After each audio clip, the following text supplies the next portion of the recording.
All right, so first of all, in honor of Pride Month, this one goes out to my people, all you beautiful queer souls of your varying stripes and identities who've been taught by the world in which we grow up that it's harder for us to sort of find our person. And so here's a story a little bit about that. I actually did think I found my person. I was married with a guy I married for 11 years. And we split in January of 2020, which, come to think about it, is great timing. If we had to quarantine together, somebody may not have survived it. And so I thought about, after my split, I thought about my father who had been married to my mother for 43 years, and she died, and he immediately was on the hunt for his next wife. Now granted, he's a man of his generation who needed somebody to cook and clean for him and do his laundry and all of that. I didn't need any of that, but I kind of liked my dad, and I kind of liked waking up to somebody, so I was singularly focused on finding my person and like kind of intense about it. And I wish there was a manual for how to date after a divorce when you're over 40 and gay, but that's a pretty niche book in a world where people don't buy books anymore. So instead, I went to the school of Tinder and Hinge and all of those other dating apps. And I just, it's just so weird. I've got to be honest, at my age, the only right swipe that really gets me excited is the buy now on Amazon. Oh, that gets me every time. And then also at my age, I would get it wrong. I think on Tinder, I would see like some dude who I wasn't interested in, and then do the wrong thing. And it's really easy to do this thing called like a super like, which is even more than a like, I guess. And I would send it to the wrong person, and then be like, oh, shit. And so, of course, they would message me, somebody I did not super like at all. They would message me within 10 seconds, and I had 3 options. I could not message them back, but I think that's kind of rude and disrespectful. Or I could say something like, hey, I'm really sorry, I'm not interested, that was an accidental thing that I did. I did try that, but the response was not kind. So I landed on a third option. I immediately started pitching them on a multi-level marketing scheme. I found that is the easiest way to get rid of somebody quickly. But luckily, I ended up meeting some guy sort of the old-fashioned way. I had just finished whitewater kayaking on Waterton Canyon, not too far outside of Denver, and I was putting my car on my boat, and I saw like a man and a woman standing by my car, which was parked by this old, kind of dilapidated hotel. And we started chatting. They're asking me questions about the hotel, whether it was a brothel. Like, I don't know, it probably was. Were they all brothels back then? And then it occurs to me, this guy is very good looking. And then it occurs to me, this guy is wearing a pair of shorts that I think he purchased at the gay store. So instead of asking him, like, are you gay? I inadvertently said, hey, you look familiar.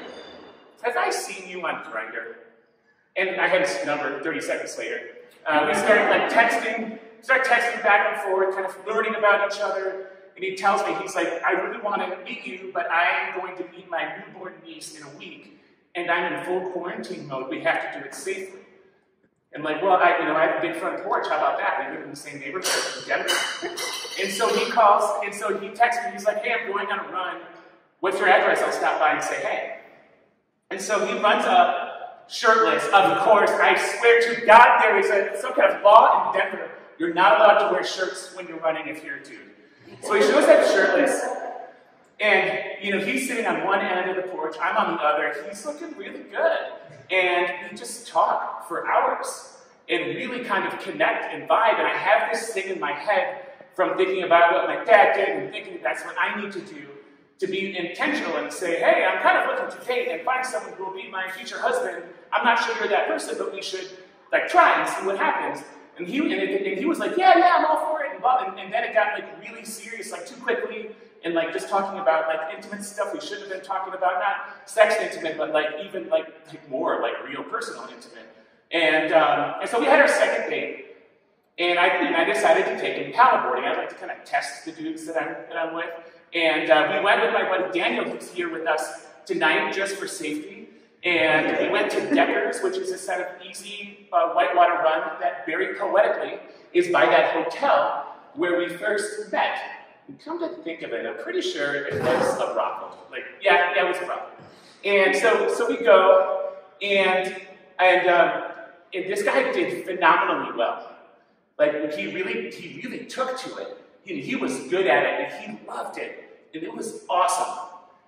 And then it was getting later in the day, and we're in that golden hour. You know the golden hour where the sun casts the most beautiful light on the water. And Scott and I find ourselves stealing glances at each other as we're dodging the rocks and bouncing through the waves. And that really wasn't even over yet. So afterwards, we decide, just the two of us, we ditched Daniel for very obvious reasons, to go out to dinner at J.J. Madwell's, a great Italian place in Conifer. And we sat outside on the patio, in this big six-top, so we could be sort of socially isolated, or socially distanced. We had a great meal, and then we, somewhere along the way, we realized that COVID protocols don't apply to feet, and so our feet sort of found each other and started interacting with each other under the table. And then we went for this walk through this residential neighborhood nearby on these dirt roads as the sun is setting. And we decided to put our masks on so we could be closer. So we're holding hands, have our arms around each other, and, quite honestly, we were talking about, like, we didn't even know each other, but here we were talking about, like, a future together, like the second time we'd ever hung out, which, in retrospect, was really naive on both our parts. And despite that, that will go down in history is one of the sweetest days I've ever had, I think, even when I'm an old man. And it didn't really work out with Scott in the end. And I don't think I really learned why until much more recently. So since then, I have moved out of Denver. I live in between Carbondale and Redstone in the Crystal River Valley. It's like a little piece of Switzerland or Yosemite in Colorado, and I love it there. And I know, statistically speaking, as a gay dude, my dating odds are way worse up there. But my life philosophy is that if I put myself in a place where I know that I belong, the right things come. And so last winter, and really like an acquaintance, a guy that I don't know very well, ended up meeting some dude, and they started dating, and the dude lives out of the van and kind of travels a lot, and comes through town and leaves town, and I met him too. And so he asked me if he could come skiing, because his boyfriend didn't ski. I'm like, no problem. So we took him up to Highlands and just had an awesome day. We went fast, we went hard. It was he, my buddy, and I, and completely friend zoned, right? And I didn't really think anything of it, like, he's a cool dude. And then he was back in town, and he had mentioned that he was into whitewater kayaking. And so he hit me up about that. And I said, sure, I'll take you out. I know you're kind of new. I'll keep you safe and maybe teach you a few things. And so we spent like 6 days paddling together. And it was, at first, it was just fun. Like, he was really good at it and really enjoyed it. And like, when you're doing a sport like that and you're with somebody, regardless of the nature of whatever's going between you, there's like a stoke between you that just elevates the experience for everybody. And that was there. And then we had dinner at my place one night, and then we started talking, and I'm like, wow, this guy's actually really, really smart. And then we ended up actively listening to music together. You know what I mean by that? Where you listen to a song and nobody talks, and you just take it in, and then maybe talk about it a little bit afterwards. That's a really cool thing to do. And he left that night, and I thought, well, a little bit wistful. Like, oh, he would have been a good one, but not an option, no big deal.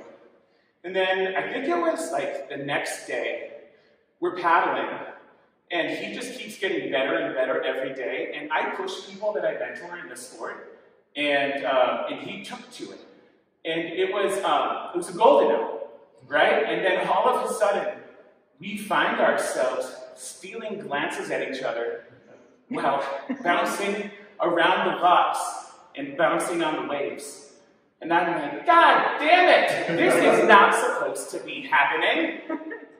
And you think whitewater is dangerous, but whitewater during the golden hour, when you're with somebody who you are not supposed to be connected with and who is not supposed to be connected with you, is way, way more dangerous.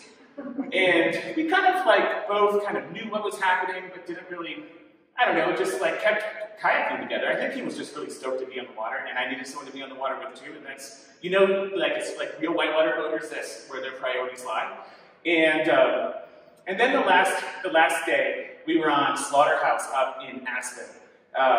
And it's just a beautiful run, and the light was just perfect. We always go at the end of day light because of my work, but it turns out that's a really pretty time to kayak. And we finally had to address the elephant in the room. And we talked about it, and, you know, we talked about, you know, it just couldn't work. It wasn't our time. And, you know, he's seeing someone that's a friend of mine. And I think he might actually love that guy. And I like that guy, and I'm not that sort of person.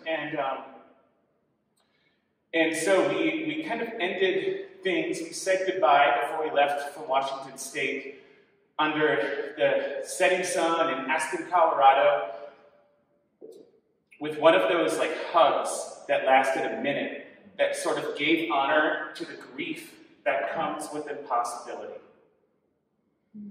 And so, in context, I look at guy number one, and there was so much pressure for it to become a thing, and it ultimately flamed out in a not very good way. You know, he's a great guy. We still chat every once in a while. I don't think we're going to stay close friends for a long time. I hope I'm wrong about that. And then with guy number two, we checked it, and it was a hard check and a painful check. But it led us into a position where we were able to part on really good terms. And I think I may have just made a friend for life. So going forward, I'm not going to be that guy who is constantly on the hunt for his person, for his husband.